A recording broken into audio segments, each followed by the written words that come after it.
Hello everybody, welcome to Vedify. मैं हूं आपकी दोस्त और host Paheli. Do not forget to press bell icon to subscribe our channel and get every chapter, every activity on the same channel वेदीफाई।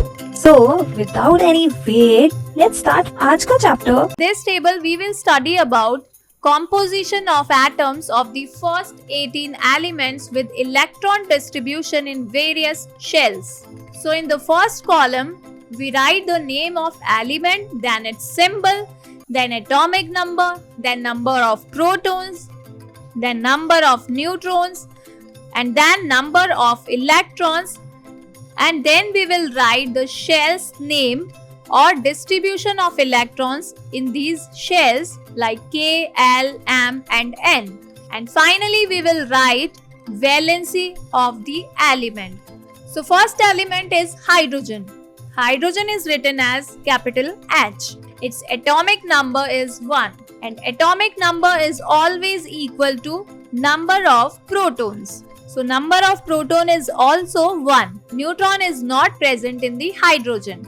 And number of electrons in hydrogen is 1. तो electron का number ही एक है, तो सबसे जो inner most shell होगा वही present होगा। और इनर मोस्ट शेल यानी के शेल में कितने इलेक्ट्रॉन होंगे? ओनली 1, क्योंकि पूरे हाइड्रोजन में ही एक इलेक्ट्रॉन है, तो सबसे पहले के शेल में ही इलेक्ट्रॉन फिल होते हैं, तो यहाँ एक इलेक्ट्रॉन प्रेजेंट होगा। एल शेल, एम शेल और एन शेल खाली होंगे। सो the valency of hydrogen is 1। तो ये एक इलेक्ट्रॉन को लूज करके या फिर एक इलेक्ट्रॉन को गेन करके स्टेबल होगा। Next element is helium. Helium symbol is capital H small e means He. Its atomic number and number of protons is 2. Number of neutrons is 2. अब एटॉमिक नंबर 2 है तो इलेक्ट्रॉन्स का number भी 2 है। के shell में maximum number of electrons कितने होते हैं? 2। तो दोनों इलेक्ट्रॉन्स कौन से शेल में होंगे? के शेल में, और बाकी के सारे शेल्स खाली होंगे। तो अब हीलियम में मैक्सिमम नंबर है के शेल में, तो हीलियम स्टेबल है। अगर इलेक्ट्रॉन्स कम होते तो हीलियम अनस्टेबल होता और इसको इलेक्ट्रॉन्स लूज करने पड़ते या फिर गेन करने पड़ते स्टेबल होने के लिए। So the valency of helium is 0। यानी अगर आउटर मोस्ट शेल में maximum numbers of electrons are filled तो वो एलिमेंट या एटम होगा stable. Next is lithium. It is written as Li। Number of atomic number is 3, that's why the number of protons is 3. Number of neutrons is 4. Number of electrons are 3. तो 2 electrons तो के shell में present होंगे और उसके बाद कौन से शेल में इलेक्ट्रॉन फिल होगा? एल शेल में। लेकिन एल शेल में तो मैक्सिमम इलेक्ट्रॉन 8 होते हैं और यहाँ ओनली 1 ही प्रेजेंट है। तो लिथियम को 7 इलेक्ट्रॉन्स लेने चाहिए या फिर एक इलेक्ट्रॉन लूज करके स्टेबल हो जाना चाहिए? 7 electrons is a huge number of electrons. 7 लेने में एनर्जी ज्यादा लगेगी या फिर एक को लूज कर दे तो ठीक है? Yes, एक इलेक्ट्रॉन को लूज करके लिथियम इजीली स्टेबल हो सकता है। So the valency of lithium is 1. इसी तरह से बेरिलियम का सिंबल है Be. Atomic number and number of protons and number of electrons is 4. Number of neutrons is 5 in beryllium. तो 4 इलेक्ट्रॉन्स हैं, तो 2 इलेक्ट्रॉन सबसे पहले के शेल में फिल होंगे, उसके बाद 2 जाएंगे एल में। अब अगेन वही बात लिथियम वाली। बेरिलियम 6 इलेक्ट्रॉन्स लेगा या फिर 2 इलेक्ट्रॉन्स लूज करके स्टेबल होगा? ज्यादा फायदा तो 2 इलेक्ट्रॉन्स देने में है, एनर्जी कम लगेगी बहुत। सो 2 is the valency of beryllium. Boron symbol is B.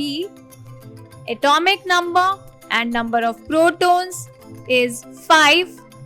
Number of neutron is 6.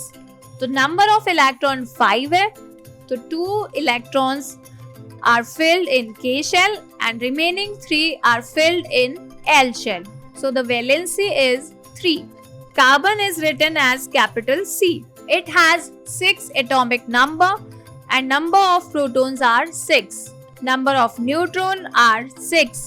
Electrons का number 6 है तो 2 electrons are filled in K shell and remaining 4 are filled in L shell. So the valency is 4. Nitrogen is written as capital N. Its atomic number, number of protons and number of electrons and number of neutrons are same, that is 7. तो atomic number भी 7 है, number of protons भी 7 है, number of neutrons भी 7 है और number of electrons are also. तो 2 electrons are filled in K shell and remaining 5 electrons are present in L shell. So nitrogen यहाँ क्या करेगा? 5 इलेक्ट्रॉन्स लूज करे या फिर ओनली 3 इलेक्ट्रॉन्स गेन कर ले? यस, 3 इलेक्ट्रॉन्स गेन करना ज्यादा इजी रहेगा, एनर्जी कम लगेगी. So the valency of nitrogen is 3. Oxygen is written as capital O. Its atomic number is 8, protons number is 8, neutrons number is also 8 and electrons number is also 8. So K shell has 2 electrons and L shell has 6 electrons. अब stable होने के लिए only 2 electrons और चाहिए क्योंकि maximum number of electrons in L shell is 8. तो maximum number gain करने के लिए जितने electron lose करने पड़े या फिर gain करने पड़े उसी को कहते हैं valency. So the valency of oxygen is 2. Fluorine is written as F. Atomic number, number of protons and number of electrons are equal, that is 9. But the number of neutrons is 10. So K shell has 2 electrons and L shell has 7 electrons. तो अब 8 electrons करने के लिए इसको 1 electron और चाहिए बाहर से. So the valency is 1. Next is neon. Neon is written as Ne. Its atomic number, number of protons, number of neutrons and number of electrons all are equal. And neon is stable. और जो भी element या atom stable होगा उसकी valency हो जाती है 0. सो K shell electrons in neon is 2 and L shell electrons in neon is 8. तो इसको ना लूज करने हैं इलेक्ट्रॉन ना इसको गेन करने हैं, so its valency is 0. Next is sodium. Sodium is written as Na. Its atomic number, number of protons and number of electrons are 11 and number of neutrons are 12.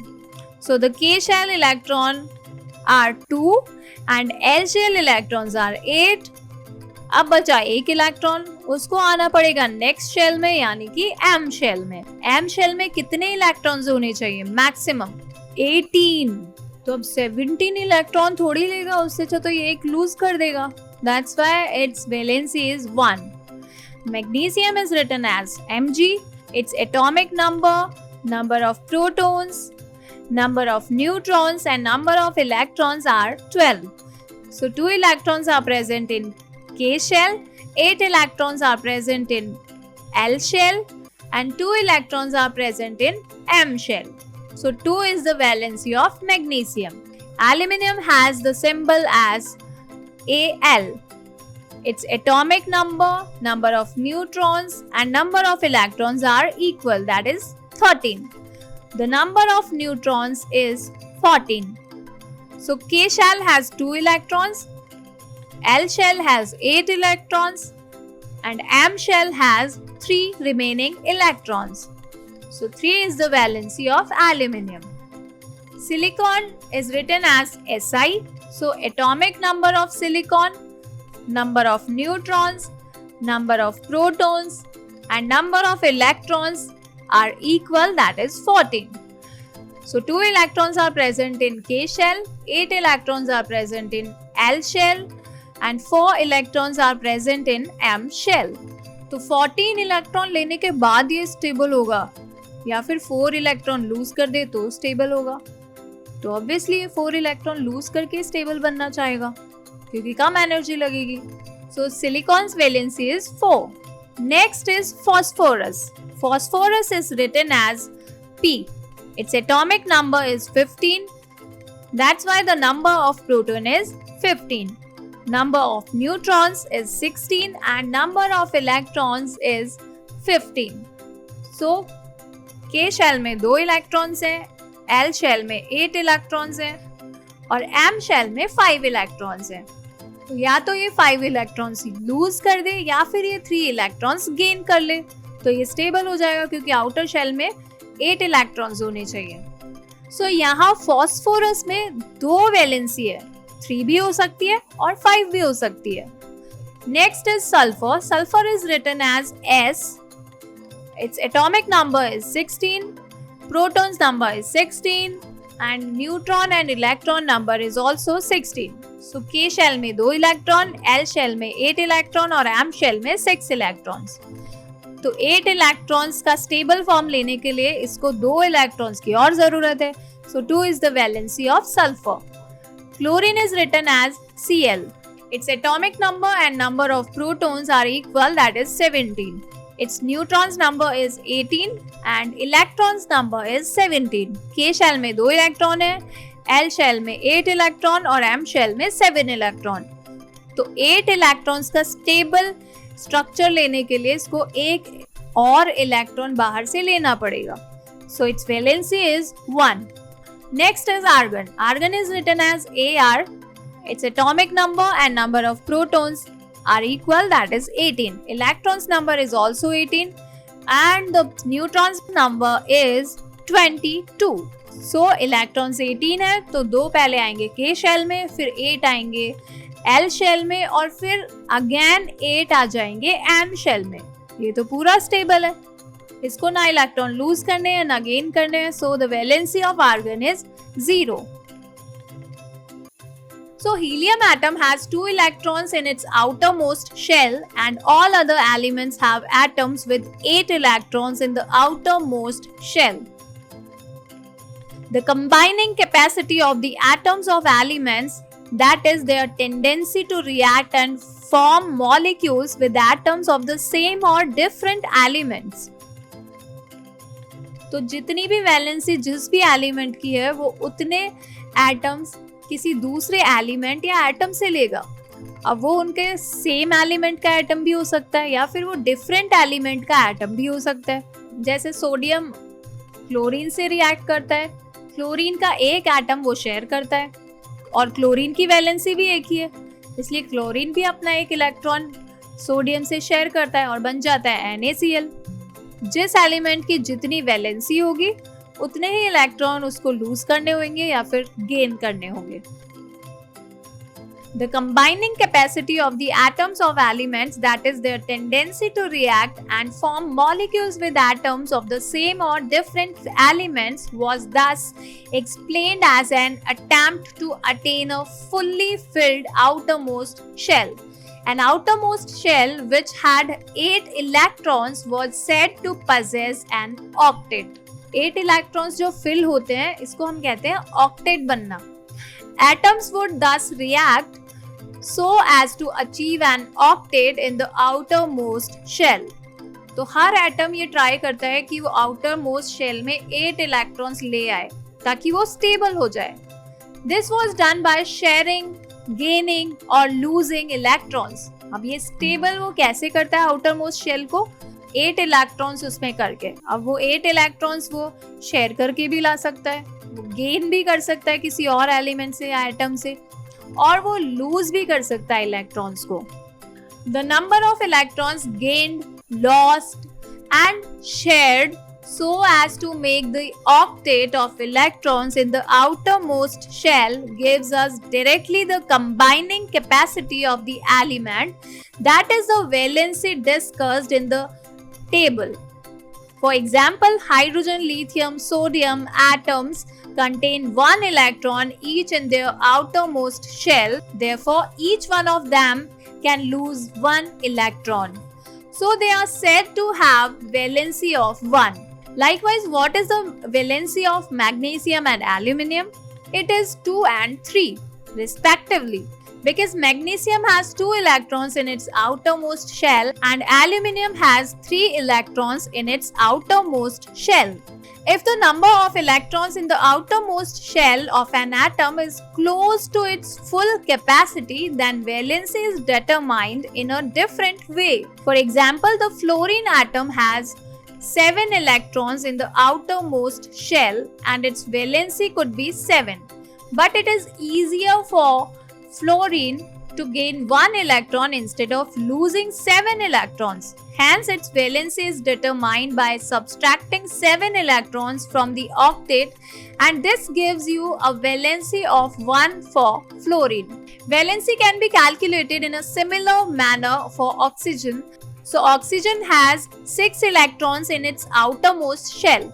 So, it needs 2 more electrons to fill its outermost shell. So, it is having the valency of 2. Therefore, an atom of each element has a definite combining capacity, which is called its valency.